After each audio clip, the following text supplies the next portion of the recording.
social services organization that proudly wears its grassroots heritage, Concerned Black Men was founded by 5 Philadelphia police officers in 1975. These men planned social enrichment events for young people who are at risk of succumbing to the streets. Concerned Black Men has since expanded its work to over 25 chapters nationwide and a national office in Washington, D.C. Established in 2003 as a non-profit organization, the Concerned Black Men of Los Angeles chapter, CBMLA, continues to meet the alarming challenges young men of color face, such as a black boy born in 2001 has a 1 in 3 chance of going to prison in his lifetime, a Latino boy a 1 in 6 chance, and a white boy a 1 in 17 chance. From the U.S. Census data, it can be estimated that 24 million young people ages 8 to 18 are at risk. Through CBMLA's Welcome to Manhood and hosting of the CBM Cares Mentoring Initiative, CBMLA serves over 150 boys of color, age 11 to 19, through group and one-to-one mentoring, meeting the challenge head-on.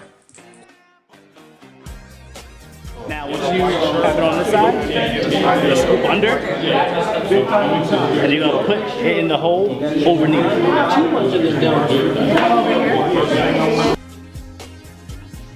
It's impacted me real good because, I used to get in trouble a lot at school. And then, as soon as I joined Concerned Black Men, I stopped getting in trouble and falling behind and doing all my work. But as soon as I joined CBM, work started to get easy, and I stopped getting in trouble in school. My experience has been great so far because it's basically just like a summer camp and an after-school activity when really after school you might not have nothing to do.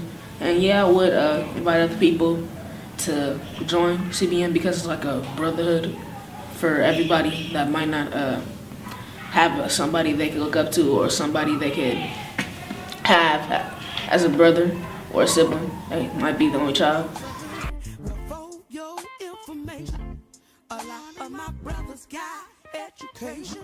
Well, I have a connection to my father, but since he's not always there, CBM has been like that one place where I could look up.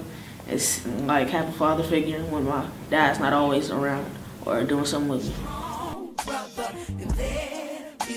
When our school opened in 2012, we actually had several male mentoring groups to try to work with our kids. And I think all of them had great visions and intentions. But there was something about Concerned Black Men that really drew me to them. Some of the programs charged and cost our school a lot of money to be able to provide the services and the mentorship for our boys. And as a young school, we didn't have those funds to be able to pay those organizations. And so, quite honestly, Concerned Black Men, with it being a free program and with it being a comprehensive support system for our boys, I thought, where else can you find a program that not only is free but provides excellent quality as it relates to the services and the support that our boys get, both academically and behaviorally. And so the field trips they go on, the mentors that they bring in to speak to our kids, the meetings that they have, just the quality time they get to spend together is so valuable to them, and we're just really grateful to have them at our school. And I've readily and excitedly invited them back every single year, and the program has gotten better and better every year. They were able to serve 2 grade levels the last 2 years, so it's been amazing just to see their impact widen and grow as they've been at our school. One of the things that we've had is like some of the field trips to meet successful Black people. People that they see. One of the first questions they always ask is, how much money do you make? And then after that, how many people do you supervise? But it's really giving them an understanding that they can have success, and seeing different people that have been able to speak to them, talk to them about it. It may not always net instant results, but I know it's something that they've talked about. I know it's things that their parents have talked to me about. So it did make an impact because they were able to bring that up. They respect their surroundings up here, and meanwhile, they're having fun, and that is the key. They are having fun, but they can't believe that they're learning to hit the golf ball. When they first came out, they couldn't hit it, and they know that golf is a process.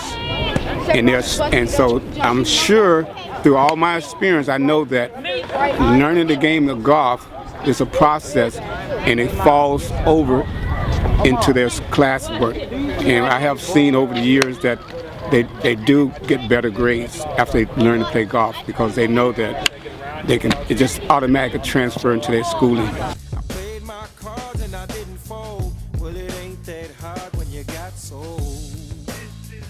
I come back to Concerned Black Men of Los Angeles because I see many role models in my life here and who have taught me the way of manhood and showed me how to become more like a man.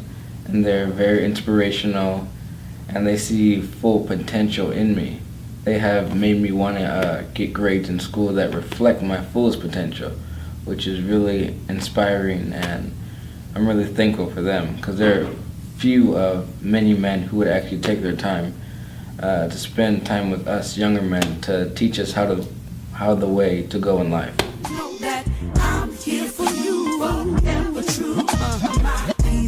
I wouldn't say walk, I would say run to Concerned Black Men of Los Angeles, because they have been a tremendous support to me in the 5 years that we've been a part of this organization. I mean, my son just he makes time in his schedule to be here. When I first brought him, he was like, "Oh, Mom, why do we have to go here?" You know, I found out about the organization through a book fair I went through. I try to do different things with him on the weekend, but we make time out of our schedule to be a part of this organization because it is very important. The resources that are provided for single moms, for single dads, for single parents, for any parent is just tremendous. I feel, that they should have CBM on different campuses, because just as a black male, I'm already a minority, and it's hard to get through in this society.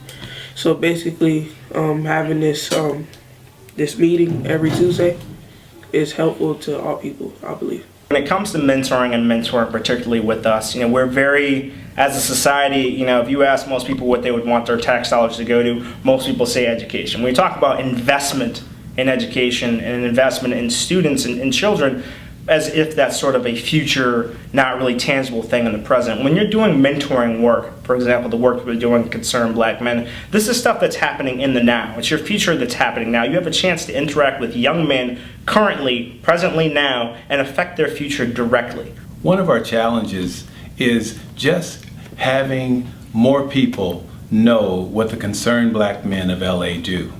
And we hope that the story that we've attempted to tell by listening to our young men, listening to their parents, listening to the principals of our schools, listening to some of our mentors, listening to some of the feedback from the program coordinator, you now know more about what we do.